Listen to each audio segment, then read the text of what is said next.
All right, what is going on, everybody, and welcome to this special edition of a live with Jeff Schick of jeffschick.com. He is an Amazon-focused attorney.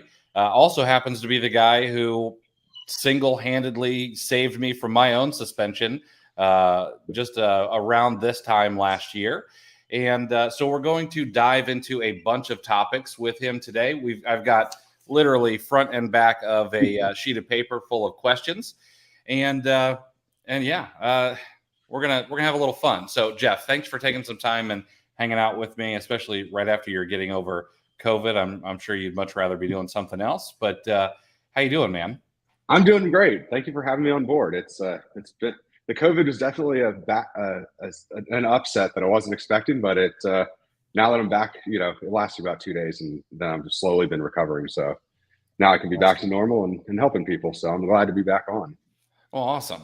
Well, I've got a bunch of topics for us to dive into today, and but I also don't want to take up too much of your time. Fortunately, Jeff is not charging me his hourly rate to be here, so I appreciate that. Let's start with, how did you get started, like, in this space? I'm always curious about that when attorneys kind of focus on Amazon. Like, what brought that on? So if you could tell us a little bit about your backstory, I'd appreciate it. Absolutely. So my backstory starts in 2011. I'd say is when I started on Amazon. So I'd tried e-commerce before. Actually, when I was in high school, I'd started up a website using software called Volusion. Built it up. Ended up, it was interesting because I was right at the height of the first economic recession. So in 2008, that website unfortunately didn't make it. But it's interesting to the parallels for what's going on now, because I'll share what happened then versus now and what I learned from that experience. And then from there, got onto Amazon. So one day I was buying textbooks. My mom is a veterinarian, and so I was sitting at her office in the treatment room trying to go to Amazon to buy some books to be delivered, because that was back in the day when you could actually save money on textbooks on Amazon before the O and Z days. And so I was buying some books, and then one of the sales reps for one of the vendors came in, and I'd known him since I was 8 years old. And he goes, "Hey man, I want you to start selling our products on Amazon." And I was like, "I don't even know how to sell on Amazon." He's like, "Well, you had our stuff on your website before and you were doing great with it.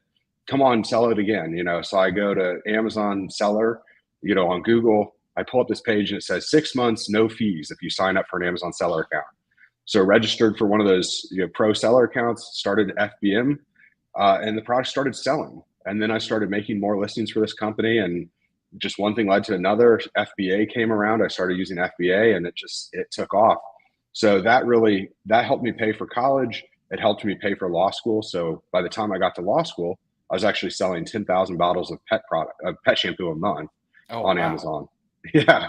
And so I was always the person where they'd be saying, all my friends in law school would be like, "Hey, we're going out and meeting at this bar, and it'd be on a Thursday night, can you want to hang out with us?" I'm like, "Sorry, I've got a Delta ticket back to Atlanta. I'm going to be shipping products to Amazon."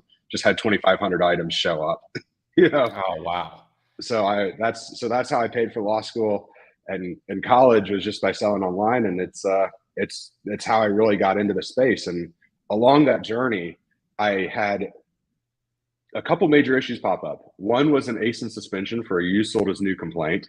Okay. Another was an account suspension, and another was a Voorhees letter. And so when all those happened, each time it happened, I went and hired the local Amazon lawyer that was online and paid him thousands of dollars, and just kept thinking, there's got to be a better way to do this. And when I became a lawyer, that's what I made my mission, was to come up with basically seller first solutions that made sense, that would help sellers thrive in the e-commerce world. So that's awesome. How I got it. That's kind of cool that you had kind of an in with a distributor. And right. Was that your main supplier for like your college years and stuff? It was. So they represented about 70% of my sales. About 20% came from another manufacturer, and then that distributor, that sales rep actually left and started a new shampoo company in 2017. And they immediately came to me and said, "We need you to sell our products online." And I remember sitting at my house with them, creating all the listings for Amazon, so that way they'd be, SEO optimized, and, really good pictures and A+ content and stuff. And so funny story was, actually at one point, Amazon went direct to this company in 2012. wanted to cut me out. They had all my sales reports from just 1 year of selling. And they were at a trade show and they said, we think you don't need this Jeff person selling your products. You could sell direct to us. And he goes, I think you do need Jeff in here and you should go to him. And they actually gave me a Vendor Central account. So I've had a Vendor Central account and a Seller Central account basically since the beginning. So that's awesome. Yeah, that's all. I'm glad he didn't cut you out. That's that's stand up of the guy, which I appreciate. It was. And I mean, I appreciate it too. I learned a lot from the whole venture. So it was a really cool thing to see and to be part of and to get to sell those products. So yeah, absolutely. So now I have to ask, did you make enough to pay your entire way through college, or were there some loans on top of there you had to take care of? So interestingly enough, I paid my way through college, but not completely through law school. We actually invested in commercial real estate. So my mom and I, since she's a veterinarian, we built a new veterinary hospital for her and then bought an office building in Atlanta. And so that was what some of our income went to, instead of just putting all of it towards student loans, because the interest rates were cheaper for student loans than commercial real estate. So nice. It was a nice little arbitrage play there. Yeah, I like that. I like that a lot. All right. Well, so let's dive into it. You've already brought up Vores. So yes. let's start there. All right. The question I have is, what should I do with a Vores letter? And then I do have a follow-up question to that. If I were to happen to be in Columbus, how many of those attorneys' tires can I slash before it's a felony? So most of them are actually in Pittsburgh. So it's a short little drive from where you're at, even though their headquarters is in Columbus. But as far as how many tires you could slash, it depends on the cost of the tire. So most states, the felony limit is $500. So usually that's about 2 tires these days. All right. So not too many. I'm going to keep that in the pocket in case I'm in either of those places. Gotcha. But yeah, so when I get a Vores letter, what should I do? So as the attorney in me would say, you should talk to an attorney about it, because every once in a while, the Vores letters will have something different, and it's what's in the differences that matters. So I've seen Vores letters before that, a lot of them will talk about trademark infringement, and we're going to sue you for, selling our product, and the first sale doctrine doesn't apply. Every once in a while, they'll throw in some language like, we're going to sue you because you're in breach of our reseller agreement. And then as the attorney, I start saying, well, what reseller agreement?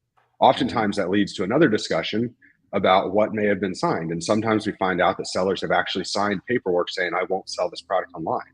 Well, the risk factor from a contract law violation is much higher than a trademark law. And the reason being is, in a contract case, all Vores has to prove is, did you sign the contract? Did you sell the products online? And if the contract said you wouldn't sell it online, then you are in breach of the contract. That's really easy. 1 + 1 = 2. Whereas trademark infringement is a lot more nuanced and isn't quite as settled case law as Vores would like people to think. It depends on the district. So just federal district court, I should say, depends on whether it's settled or not settled. Okay. So I always say, let's, especially for my clients, if you're paying me as part of the retainer where it doesn't cost anything to schedule a call, by all means, I think we should talk about them. One of my clients, we even saw a couple months ago that they received a letter and it said, we plan to sue you because you're selling counterfeit products. Well, there's one thing Vores and all lawyers have to abide by, and that's ethics. And that means if you say something, you can't make it up. So if they say, we found that you're selling counterfeit products, that's not like it's not like an IP complaint for counterfeit where some brand just goes and says, oh, these are counterfeit because they're an unauthorized seller. This is actually a law firm standing behind their letter saying, we've done a test buy and your products are counterfeit. That means they are, in most cases. I'd say 99.9% of the times lawyers don't get it wrong. And so in that case, we actually found out that the seller had bought it from a friend of a friend who was having a liquidation sale out of South Florida. And Miami is one of the scam capitals of the world. And basically they had imported from who knows where counterfeit product and were mixing it in with good product. So interesting. And if he would have kept selling and he was in one of the groups and asked, and everyone was telling him, oh, just throw it away. That'll be great for Christmas fire, all this stuff. And if he'd have kept doing that, he would have been selling counterfeit products knowingly because they told him, and he continued to sell. That is that's interesting. So, well, first of all, I mean, the guy probably should not have been buying it from a liquidation sale, I would imagine, especially if you don't, you don't know where it's coming from. Interesting. So, let me ask this then. I've got just a list of questions here. Yeah. So the next thing that someone asked is, if I want to switch from a sole prop, just a regular social security number, to an EIN LLC, what do I need to do to make sure that my account is protected and I don't get suspended or anything like that? Talk to me. Out of all the years I've been doing this, I've only had one seller get suspended, and they got suspended for like 3 hours. And that was it. So I've come up with a system that it seems to work, and it's slow and steady wins the race. You're definitely not going to change everything in one sitting. It's usually 3 to 4 calls that we make, and we just spread it out, and that way you minimize the risk. Perfect. So you don't want it to look like you just sold the account on Fiverr. Right. Absolutely. Now, what about, let me ask you, what are the top 3 things, I guess, that you see get people suspended in most cases? Ooh, good one. So as of right now, number 1 would be unaddressed IP claims, especially counterfeit, with or without a test buy. Number 2 is brand mismatch. So people are buying, a product that they think is retail arbitrage, and then they list it on maybe a private label seller's listing. There's a lot of courses out there telling people that you can just put a sticker on it or put a piece of paper with it and make it your private label.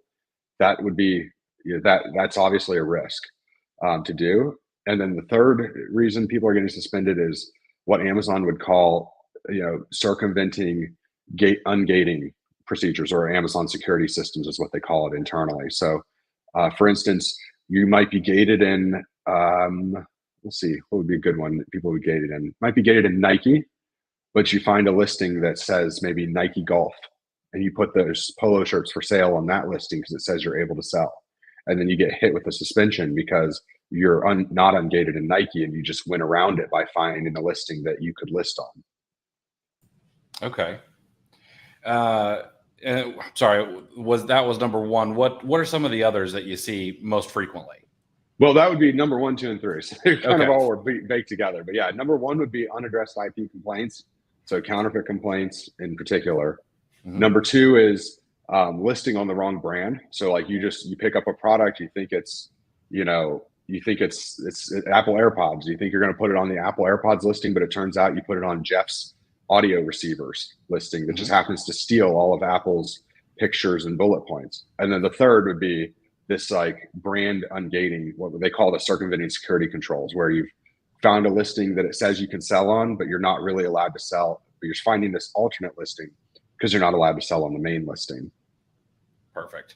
Yeah, that one, unfortunately, that one happens a lot. And especially, I don't know, I see it happen a lot after a brand will, come in and get their brand gated. Most recent one I got a note for, I think, was Philosophy.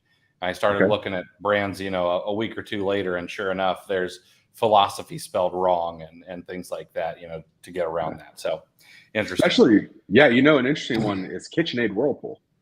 They have so many counterfeit products. I've actually spoken with the lawyers at Whirlpool before about this. Whirlpool and Maytag and KitchenAid are all the same company. And so they actually are one of the very few companies that controls the resellers. So if you go to apply for KitchenAid or Whirlpool, it'll actually send that application to the legal department at Whirlpool corporate to decide whether or not you're authorized to sell. It doesn't go to Amazon's India teams. And so what they were telling me is that they have a lot of problems with taking down these duplicate listings, because the fact that most of the times when they take down duplicate listings, it's Chinese counterfeits. And what the issues are with the Chinese counterfeits in their eyes is that when you think about KitchenAid, like a lot of people think KitchenAid, refrigerators and big heavy appliances, but KitchenAid also makes a lot of like onion choppers and little mixing things that have really sharp blades. And when you have counterfeit versions of those, what happened with the KitchenAid, why they're treated specially, is people were buying these counterfeit Chinese KitchenAid items. They were, the blade might shear off and chop off somebody's finger. And then KitchenAid was getting sued for it. And so they sued Amazon. And Amazon's settlement was that they would let KitchenAid control who's allowed to sell their product going forward. Interesting. So that's one big one in particular. I tell people all the time, if you find that you're suddenly ungated in KitchenAid, Whirlpool, or Maytag, it's probably the wrong listing, not a real one. Interesting. That's really good to know. Yeah. That one's really interesting. All right. Next up is, those threatening messages that you get sometimes in, seller messages. They say, we're going to kick you off the listing, things like that. What is your advice for people to how to respond to those properly? So it depends on who it's coming from. If it's coming from the brand and you know that the brand has brand registry, like for instance, you look at the listing and there's enhanced brand content or A+ content. A lot of times I'll take those a little bit more seriously, because if they're saying, especially if it's one of these brands and it says, we're giving you 48 hours or we're going to kick you off the listing and file an IP complaint. Well, I tend to say, do I think we'll win it? Of course we'll win the IP complaint in most cases. But do you really want to put your entire account at risk, especially if you have like 3 units of a product for one of these bully brands like this? And it probably doesn't make sense. I'd say, close the listing, talk to me about it, and figure out what to do next, because maybe it's that we send them off a cease and desist letter telling them not to file an IP complaint. Or maybe you just decide, you've got 3 units in stock, your buy cost is $10 a unit. Maybe it's not worth the $30 buy cost to put the entire account at risk. Because I've seen some sellers where they've got $2 million accounts and they get suspended over false IP complaints, and they could have avoided it if they just had taken off $30 worth of product. So interesting. Yeah, I don't know. Sometimes the emotional tie to products that you buy is pretty heavy. I don't know how to help people get over that sometimes. I'll be honest. When I got my Vores letter in law school, it really stung, because it was one of the brands, the brand actually that sales rep had come in 2011, and they had decided in 2017 to hire Vores to go after me for I know why now. It's because I had invested in the sales rep's new company that he started it, and when he left and they found out that I was helping them out and an investor in their company, they decided that they didn't like the fact that I was still selling the products. So for them, it was an emotional, it didn't make much sense. I represented 5% of their worldwide sales, but from financially, they should have come to me and reached a new solution. But of course they hired Vores to send all these scary letters, and thousands of dollars later in legal fees to find out that all I got was a sell-through period. Kind of helped spur the momentum for coming up with a new way to practice law. So interesting. Let's move on to product safety complaints. So someone got a product safety complaint, or how do you get a product safety complaint removed when Amazon asked for a COA, but you can't get one? Or is that even possible? So a lot of times when it comes to those types of complaints, typically when I work with arbitrage sellers, we look at, one, is this a replen? Or 2, is this is this like a wholesale-esque item? If those, either of those answers are no, then we might decide not to appeal it, because you're absolutely right. Most of the times with safety complaints, 9 out of 10 times, they're going to want you to have a safety testing sheet that shows the product is safe, and they're going to want documentation from the manufacturer. Well, any manufacturer knows that, like, if they have smart legal counsel, that they're not going to be giving that to anybody, especially if there's a complaint about the safety of their products ongoing, because the last thing they want is safety testing ending up in the hands of a plaintiff's attorney. So a lot of times our strategy with those might be to, strategically choose not to respond to them. It just depends on the facts and circumstances of each case. Okay. Other times, if it's like, I have one seller who makes a ton of money with replenishables. It's not their brand, but they make a ton of money with it. It might make sense to pay for the safety testing yourself and get it done. So it just depends on what your goal is. So any idea what a safety testing typically runs? It can be surprisingly cheap, and it can be extremely expensive. So most people think of it in like the $5,000 to $15,000 range. That's especially true for things like cosmetics and stuff where there might be in vitro studies involved. and other types, in vivo studies with life. But if it's just a run of the mill, for instance, I'm sitting on this chair, is this chair going to support, 250 pounds? If it's just something simple like that, where they can put, 5, 50-pound bumper plates on a chair and tell you whether it's safe, then that can be as cheap as $300. It just depends on what's being asked by Amazon. Interesting. Yeah, I've had them ask for what we call an HRIPT, or human HIRPT, human immune response patch test. That's basically an allergen test where you find like random humans, and obviously they're not random, they work for the lab, and you just put the product on them in patches. And if they break out, then that's obviously a failure. Okay. That's really expensive because you have to pay for that breakout, if it happens. So it just depends what they're asking. Okay. Interesting. Next up, someone said that they've gotten a ton of the counterfeit without a test buy complaints on a single ASIN, 10 times. Okay. Is there anything you can do to fight back against that? Well, obviously through my law firm, we fight IP complaints every single day.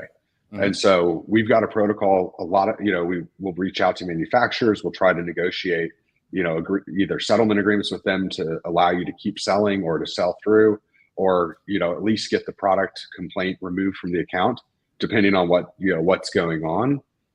Also, we can work on appeals with Amazon.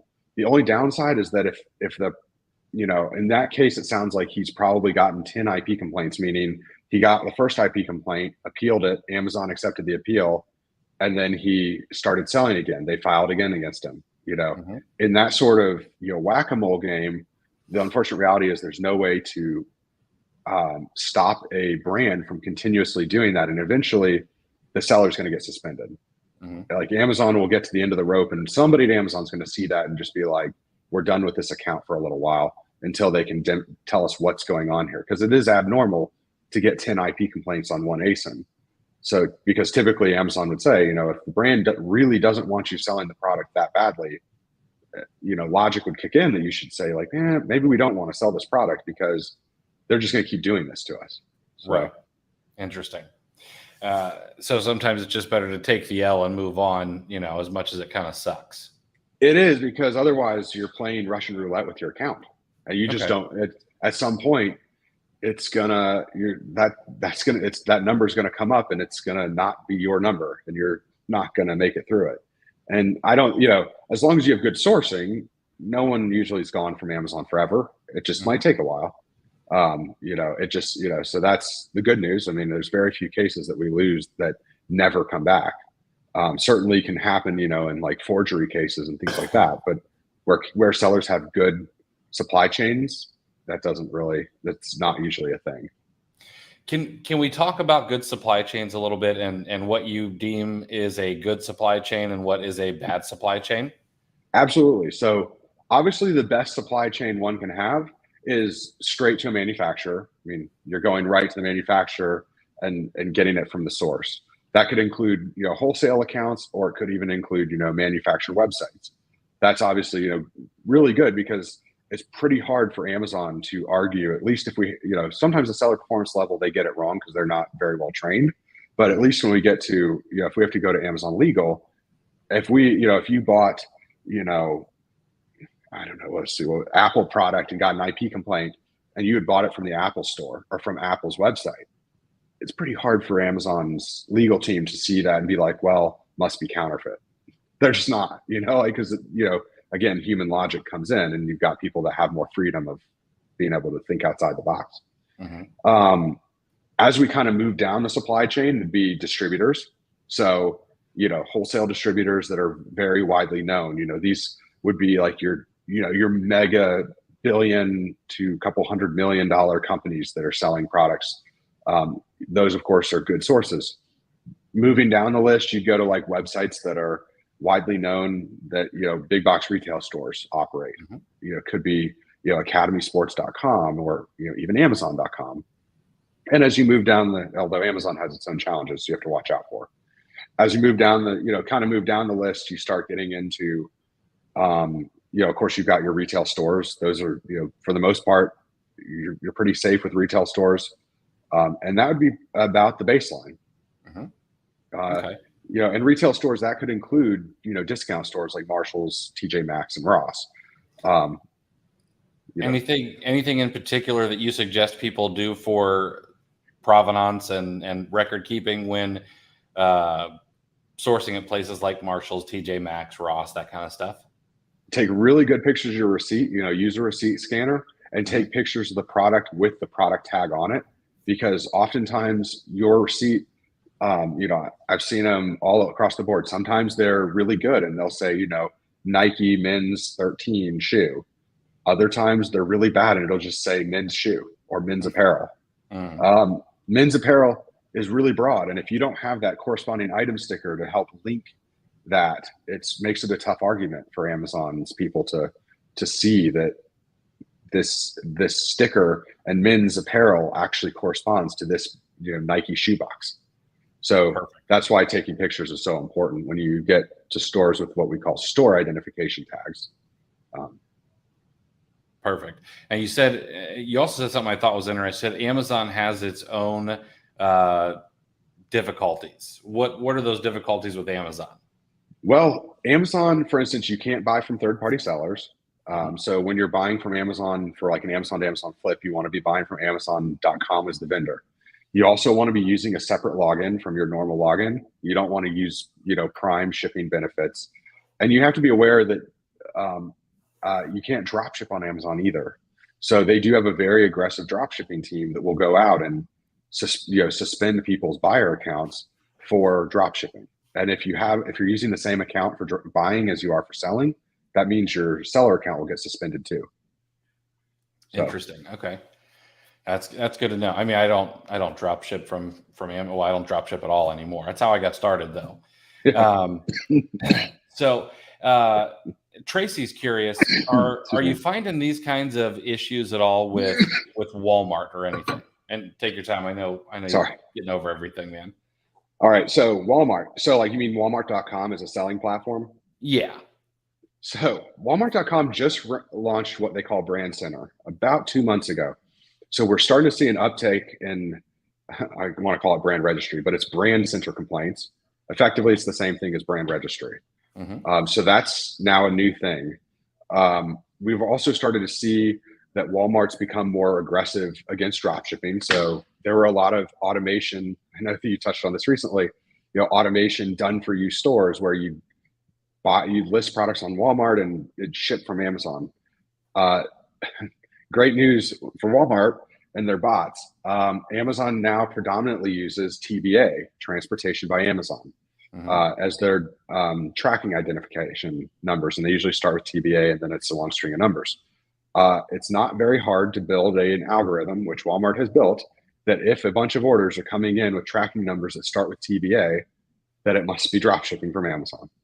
So that's they are definitely cracking down on that. Good. Yeah, I'm always curious. I actually just read an article about the rise in the number of Walmart sellers and how it's over 50% of Chinese sellers right now, which I remember Amazon did this too. And then they seem to try to pull back a little bit. And now American sellers have kind of overtaken Chinese sellers on the Amazon marketplace. And so I'm curious how long it will take Walmart to figure out that's kind of where our problems are going to be coming from and things like that. So should be interesting. It'll be definitely very interesting. And I would say we should expect to see more suspensions and everything else coming out of Walmart because of just naturally as they refine their security systems and rules that's enforcement's going to just naturally follow. Yeah. So just like Amazon was the Wild West, I still remember the days when I started and you could get away with a lot of stuff and they would just call you.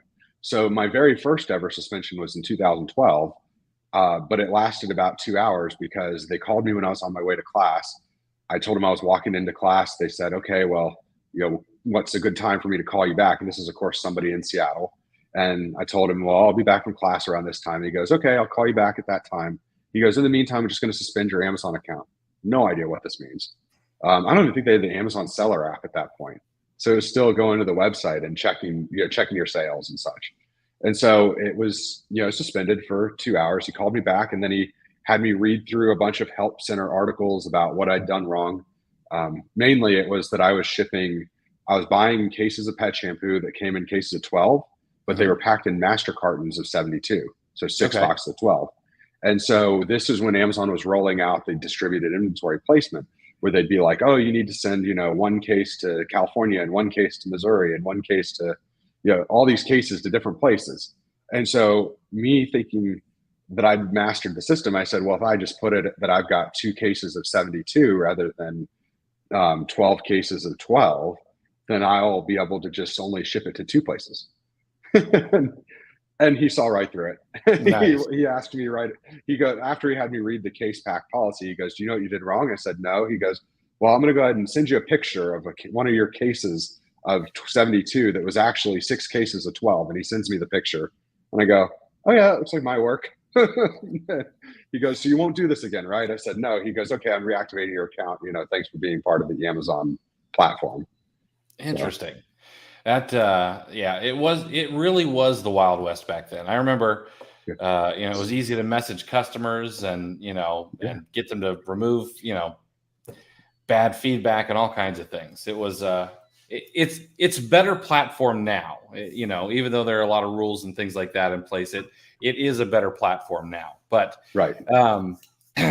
All right. Next up, we've got someone who said they get anonymous emails, and probably through Seller Central, stating that the people are going to buy their inventory and never pay for it. They're going to send a bunch of complaints to Amazon.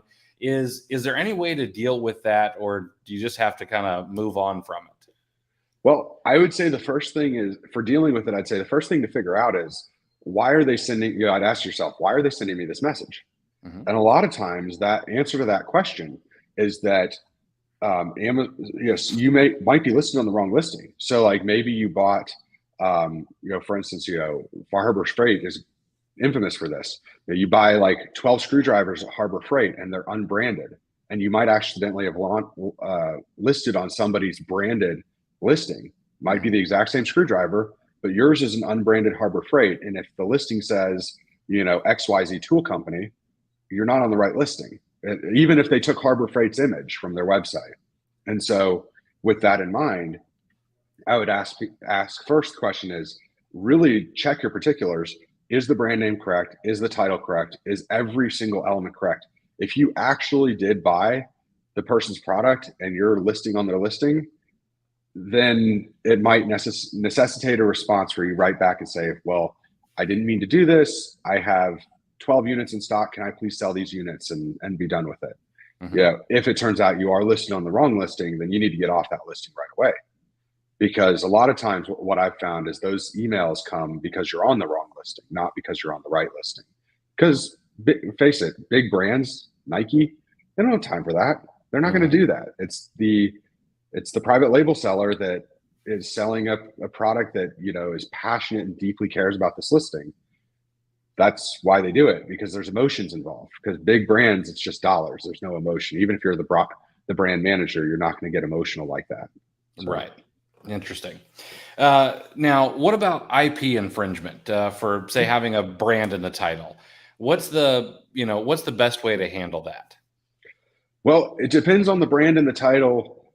In what sense? So are we talking about a bundle listing and you've put the brand of one of the items in the bundle, and that company doesn't want you selling their product as part of that bundle? Like, that's going to be very different than if it's just a run-of-the-mill, regular, everyday listing that has the brand in the title and follows all of Amazon's guidelines for instance, and then the brand just doesn't want their products sold on Amazon. So it really depends on what's going on.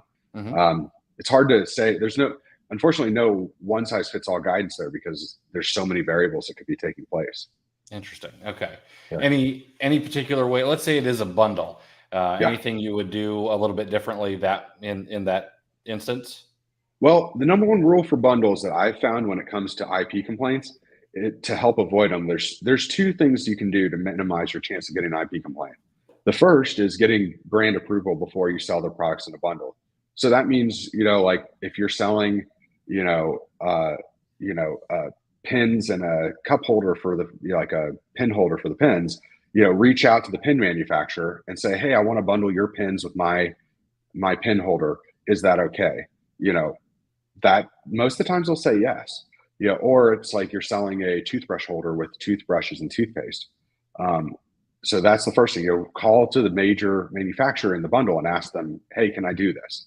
If they say no, then you don't want to be going down that rabbit hole, because you know that there's a potential problem in the future. Might not be a problem today, it might not be tomorrow, but it could be next week. You just don't know. On the other side of the spectrum, you also don't want to be bundling products from competing manufacturers. So if you have Crest toothpaste, you don't want to bundle it with Colgate, a Colgate toothbrush, because Crest is made by Procter & Gamble, Colgate is made by Colgate Palmolive. They do not get along, and neither of them is going to want their products bundled with the other, because Crest makes toothbrushes and Colgate makes toothpaste. So in their minds, they would rather you make a bundle that keeps their products together, because the last thing they want is to have negative product feedback from customers thinking, like maybe the customer gets a cavity using this bundle and they blame it on the toothbrush and the toothpaste, and now they don't like either of those brands. And so that's why brands really don't want their products bundled with other competing brands. Interesting. And Tracy asked a good follow-up question here. So what if a product is using like licensed branding? For example, an Easter egg die kit that has Frozen branding on it. You can't use Disney or Frozen in a listing without it being flagged, even though the brand has the license. But it happens, of course. Right. So how do you deal with those? Well, first off, if you are listing on the manufacturer created or authorized listing, there shouldn't be a problem. If you're creating a listing because it doesn't exist and Amazon flags it, it's typically going to be flagged for suspected IP complaints. So like you list that Disney Frozen item and you put the brand name as Disney, and then it's flagged for Frozen being in there.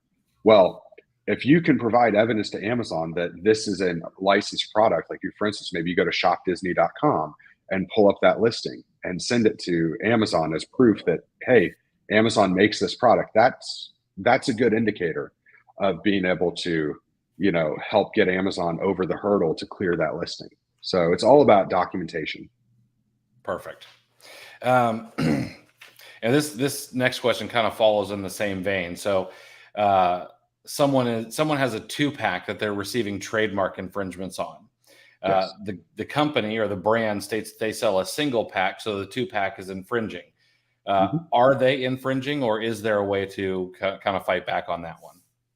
So unfortunately, if the brand doesn't want their products sold in a multi-pack, they do have the right to control how it's distributed. And so when sellers start manipulating the brand like that, so taking it from a single to a double or to a triple or whatever number they have, if the brand is upset about that, then they actually could file trademark infringement. And that's because trademark infringement has to do with the likelihood of confusion that a consumer is going to believe that bundle, that multi-pack was endorsed by, created by, affiliated with, or sponsored by the brand. And if the brand doesn't want that, then they can file that as an IP complaint. A lot of times too, what we see with those types of bundles is typically the brands that would file an IP are going to be locked down on brand registry. So sometimes sellers will be like, well, I'm going to buy this shampoo and this conditioner and bundle it. But then you go to make that bundle and it says you don't have brand registry rights to this, this brand name. And so instead they go in and they put it under, Jeff's shampoo kit. That's just kind of asking for the IP to come at some point from the brand. Okay, perfect. And now someone asked, what's the difference between IP complaints and IP violations? And they told me that their AZ Health rep stated that complaints are not as big of an issue. Well, so there's 2 types of intellectual property matters on the Account Health dashboard. There's suspected intellectual property matters, and I don't remember the keyword at the end of it, if it's suspected IP violations or suspected IP, what it is, but it's suspected intellectual property. That's the first one on the list. The second one on the list is received intellectual property complaints. I'm assuming that what the rep meant was suspected IP violations are not as important, because the received IP complaints are definitely the most important one out of the 2. Suspected means Amazon's bots have deemed an item likely to infringe, and so they've just taken it down until you provide that proof that it's not infringing. Received IP means the brand has actually gone to the trouble of going to Amazon and made an allegation and said, you are infringing against our intellectual property, and this is the basin and the seller involved. So, okay. Can you tell me when it's a good idea to use the DMCA, in your business, if ever? Never, Never. never without talking to an attorney, because the thing about DMCAs is that a copy of that DMCA appeal gets sent to the rights owner, and they're given 10 days to sue you. Some rights owners will actually sue you within the 10 days. Other times they'll start working on their lawsuit and you'll get sued later. The benefit for them to do it in the 10 days is Amazon keeps the listing down while the litigation is pending. If they don't get it in the 10 days, then Amazon they'll put the listing back up. They'll take the IP violation off your account, but you still could get sued. And if you get sued and then lose, then Amazon will take the listing down and put the IP violation back on your account. So, gotcha. Perfect. Either way is bad outcome for sellers, because copyright damages start at $750 for each unit sold. Willful infringement can go all the way up to $150,000 for each unit sold. Ooh. And when you make when you make a DMCA, you actually are saying to Amazon, you say, I confirm under penalty of perjury that there is no infringement on this listing. And so you might get your listing back live, and now you start selling again, and that's willful, especially if they can demonstrate that you actually were infringing. Maybe someone else created the listing by going to the brand's website and they copied all the bullet points and images from the website and put it into a listing. Well, unfortunately, that's infringement. And now you've just confirmed to Amazon and taking responsibility, saying, hey, there is no infringement here. So perfect. Let me ask you this. If you were getting started on Amazon today, what would be what method would you choose? Would you go private label? Would you go wholesale? Would you do any arbitrage? What do you think you would kind of arena you'd play in? I would do OA, and then I'd use the money from OA to then eventually hire up a team of shoppers to go do RA.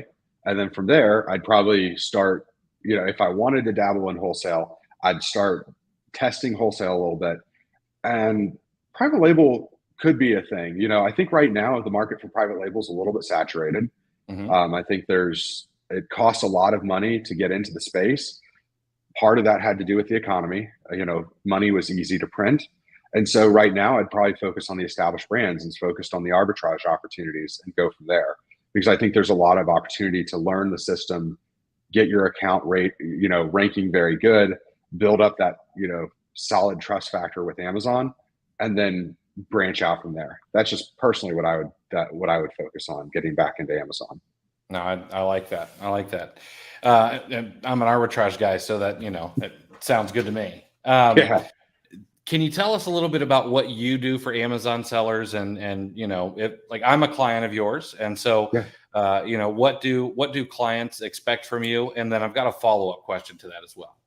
Absolutely.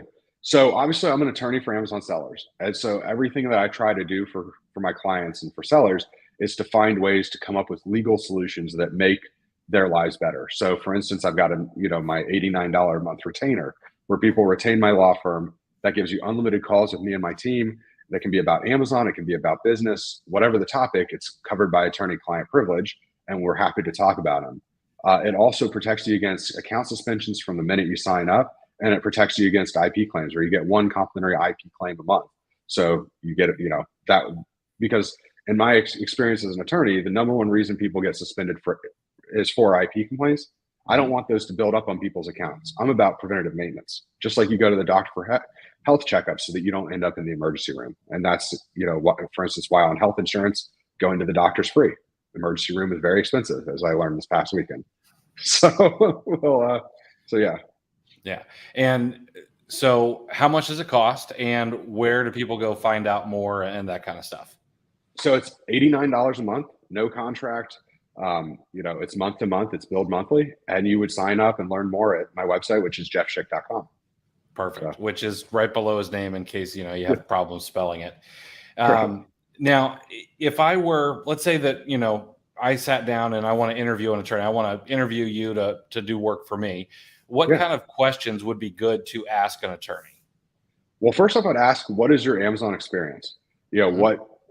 how many cases like these have you worked on? There's some attorneys out there that jump into the Amazon space where they may have practiced corporate law for 10 years. And then now all of a sudden they've been handling Amazon suspensions for a month. Well, that means you're one of their trial customers. And so do you really want to be part of that trial? Don't know. It's up to each seller. So how many of these cases have you worked on? What accessibility do you have? Who's handling the cases? Is it attorneys handling the cases? Is it paralegals? Is it being farmed off to people in the Philippines? Those are all valid questions to ask. Those would be probably the big things to ask about when hiring an attorney, just to start with. Perfect. Now, how can I be a really good client? Of course, I know that you're my attorney, but I also want to make your life as easy as possible so we can take care of any issues quickly. So things like keeping records and things like that. What are some best practices that can make your life easy and our life easy as sellers, being partners together? So keeping really good records is crucial. So you want to have a really good record keeping system. I'm really big advocate for the Epson receipt scanners. They seem to do a really good job. I actually do recommend lately, this is not something people are particularly happy about, but Amazon has implemented some weird policy changes in the last couple months where sometimes they'll take PDF, sometimes they'll take PNG, and sometimes they'll take JPEG. So having it in a system that you can easily print off those receipts and then put them in multiple formats for Amazon is important, because unfortunately, if you get one of the emails that says you must send your receipts in JPEG and you send it as a PDF, that means likely the Amazon associate doesn't have a tool that can open PDF. And if they can't open your receipt, you're not going to hit approve. They're just going to hit deny. So having your receipts easily searchable, ready to go, that makes life easy. Also, just talking to me whenever things pop up. You have a random question that pops up about like, hey, should I buy from this vendor because I'm thinking they're a little sketchy? Reach out to me. Schedule a call. We'll diagnose the site and I'll tell you what I think. I can let you know if other people have had issues with them, or if I see things offhand that are going to make that be a problem. So, as I tell people, you don't want to hold anything back. Everything people share with me is attorney-client privileged. So don't hold anything back. There's no point in holding anything, thinking that I might judge, because I'm not going to judge for you. We all make mistakes sometimes, and sometimes it's not even a mistake at all. So let's talk it through. Perfect. Now, something I want to talk about, something you kind of brought up at the very beginning a little bit, and you talked about working through a recession. And I know that I have had I've had 2 emails so far, people worrying about recessions coming up. And I think you said that you may have as well. So what do you think about working on Amazon through a recession, and what are the downfalls and what are the opportunities that could be there? So I think that Amazon during a recession for arbitrage sellers is actually a perfect time to be on there. I was arbitraging pet products. The stuff that I sold was typically $50 in a vet hospital. I was selling on Amazon for $25 to $35. So people were saving money. That money's tight. They don't want to not take care of their animals. They just don't want to pay full price for it. Similarly, arbitrage is a perfect opportunity. Maybe they do need a new polo shirt or a new dress shirt, but they don't want to go to the Nike store and pay $75, but they'll go to Amazon and pay $50. And you can still buy it at, at one of the outlet stores online for, if they're not, like, maybe there's an OA deal at Academy Sports, you bought it for $22. So helping, coming up with competitive products I think, is going to be crucial. Things that aren't going to maybe sell quite as well during a recession are going to be your luxury items. If I was selling the pet shampoos that helped animals that had allergies. So it was pretty much a necessity. I will say that my line of pet shampoos that I sold, that was aloe and oatmeal, that just made them smell nice, didn't sell so well during the recession. And that's because that was the luxury shampoo that people were paying $25 a bottle for. The other one is because they had to. So, needs versus wants becomes really important. Access to credit also becomes important. During the last recession, Amex cut my credit limits from no preset spending limit to $30,000 per month. Was able to still manage. You just make more frequent payments. So expect that will probably happen. If you've enjoyed $100,000, $200,000 credit limits, plan for them not being there, because it's nothing that you did. I was never late. I never missed a payment, and I never carried a balance. But in Amazon's eyes, the whole world was melting down, and the last thing they wanted was for me to keep spending $199,000 a month and then get hit with a huge bill. But they were happy for me to spend $199,000 a month, as long as I was making basically payments every couple of days to pay that balance down. So yeah, absolutely. Yeah, that's great. I guess one of the things I told someone too is, we've got so much data that's available to us now that you can go back and you can research like what verticals were not necessarily quite as hard hit in the last recession we had. And, I'm not saying that, I don't know, maybe we pull up and there's, not a recession. That would be ideal. But if we do go into one, there are going to be verticals that are just not affected quite as much. Heck, I would even imagine nowadays that the pet vertical would probably be affected less than it was last time, because people have become so, so much more. I mean, people die for their animals nowadays, it's crazy. Right. So yeah, it should be interesting. So I would recommend doing a little bit of homework. Exactly. I mean, I don't know. I'm trying to think of what's a vertical that would be affected. I mean, honestly, private label, that's going to be majorly affected, because, it's going to be, if somebody has $100 to spend and that's their new budget, and they were used to spending $300, they're probably not going to at least in my opinion, if I had $100 as my budget, I'm going to spend that on the brands I know and trust, not on a brand that I've never heard of from Amazon. And I think that that's the opportunity for arbitrage in particular, even if that means spending a little bit more compared to the private label option that might be there for a little bit less. Yeah, absolutely. Also, your needs versus wants. I'm probably not going to go spend stuff on accessories for my truck, but I might buy, truck shampoo and start washing my vehicle at home. So you think about what people might do and how they'll spend their money, Yeah, and absolutely. Of course, baby products. Besides formula, I would not recommend getting into that vertical. That is one to stay out of right now. Formula arbitrage is asking to never sell again on Amazon. Yeah, I would imagine they're gonna be a wave of people getting hit with price gouging and stuff like that pretty soon, if not already happening. Correct. But the exception of that, I'd say baby products, especially if you can get discounts on, luxury baby brands like Carter's and sell them not cheaply, but, sell them reasonably on Amazon.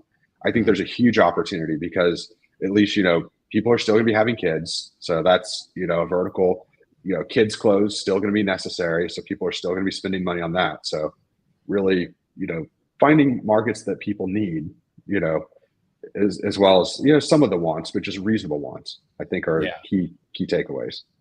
Perfect. That's awesome. Last question, and I'll let you go. What's your favorite business book, blog, or podcast, or all three, if you have all three? Ooh, it's actually a TV show. Okay. I'd say, obviously everyone always talks about Shark Tank. Shark Tank's cool and all. I'm actually a huge buff into American Greed on CNBC. Oh, what a great show. I know. I find it interesting to see because, a lot of times people on American Greed, they start with good intentions and then something goes wrong. And so learning where they started and figuring out what they were starting on gives me ideas of ways to if I did that and implemented that idea and then left out the whole other 45 minutes of the episode part of it, then you can be quite innovative just by watching where people started. Because usually they don't start off with I'm going to bilk the government out of $100 million in, Medicaid fraud. It usually starts with something, good intention, and then just escalates. So here's a little known fact about me, I guess. But so one of my family members was actually on American Greed. Really? Yeah, they were. It's a like a second uncle, but somebody I've gone to plenty of family reunions with, and I knew that he had gotten in some trouble, and then I'm watching American Greed one night, and sure enough, there's his face, and I'm like, I was taken aback, but it was an interesting episode. So it sounds like it. yeah. I'll tell you the one interesting one when I was living in Florida was we were watching it one night, and all of a sudden they're showing a vehicle that drives through our neighborhood. And I was like, wait, this house is like 4 houses down from us. It was just really weird to see the American Greed being like, living in, so-and-so started and they're living in South Florida. And I'm like, that's our neighborhood. And apparently it really was him. He did live like 4 houses down. Not by the time we got there. So that was the closest I got. That's crazy. That's crazy. All right. Awesome. I really appreciate you taking the time to do this. We're coming up on an hour, and I don't want to take up too much of your time. Any closing thoughts or anything to leave folks with? I guess, closing thoughts is, keep fighting the good fight. I think that the recession sounds scary, but we're in a great place right now, because the good news for arbitrage sellers is you've already taken the first step. If you're watching this video, you're already selling on Amazon. You already know what you're doing, or you're learning what you're doing. And so it's an incredible time to focus your skills and keep going. Fortunately and unfortunately, the recession will take out some of the sellers that don't seek out education and don't seek to get better. So those sellers won't probably make it through the recession, but that means that then now there's going to be less people competing for the buy box. So, just continuing to do what, continue to learn, continue to try new things. Now is the optimal time to do it, and keep, building things up so that you can scale during the recession. Because I know that for me, I sold a ton during the recession because I focused on that unserved, vertical, which was cheap pet products. And there's all sorts of served verticals even on Amazon today. So absolutely. Awesome, man. I really appreciate you taking some time and doing this. Guys, if you are looking for an attorney, want someone to help you out in your business, make sure to protect your business, check in with Jeff. Go to jeffschick.com, and he will take care of you like he's taken care of me in the past. So, Jeff, thanks again so much, man. I appreciate you taking some time to hang out with me. Thank you, Chris. I appreciate you having me on here. So. Absolutely. All right. Have a great one, everybody. I'll talk to you guys soon. See you, everybody.